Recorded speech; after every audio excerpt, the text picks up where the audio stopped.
Kurus gimana nih? Udah gak ngerti bahasa Bali, malu nanya lagi.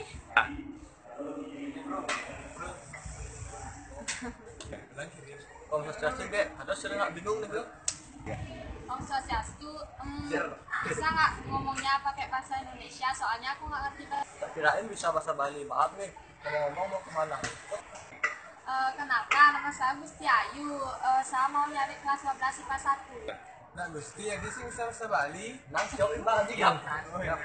Oh kelas 12 kelas 1 sama kayak kita. Ayo bareng-bareng di kelas.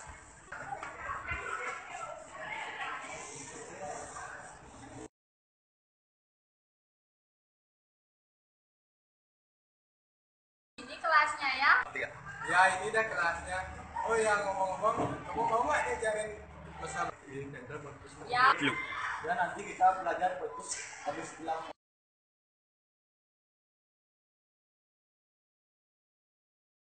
Sampai di perpustakaan. Ini nanti kita belajar sekarang.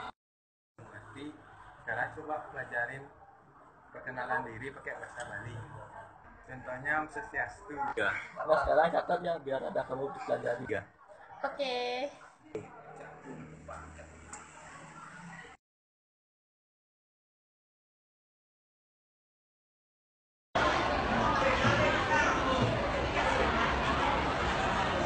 Swastiastu, Radang Semang. Dulu, belajar Belajar semua. semua. Ye, lu bisa bahasa Bali ya? Iya lagi lawan si Ayu. Yang Sorry, bagi. sorry. Sampunnya bisa bahasa Bali si Ayu. Ampun akide ulah kude sarang bego semua ya sama ngajain tiang. Mewali Gusti Ayu, kira-kira sekali anak Bali patut melestarikan bahasa Bali lan budaya. Sampunan yang jejak tekan bahasa Bali raga pendidi. Ki wawa bulan Gusti Ayu belajar. Coba terus ambil bahasa Bali pasti bisa.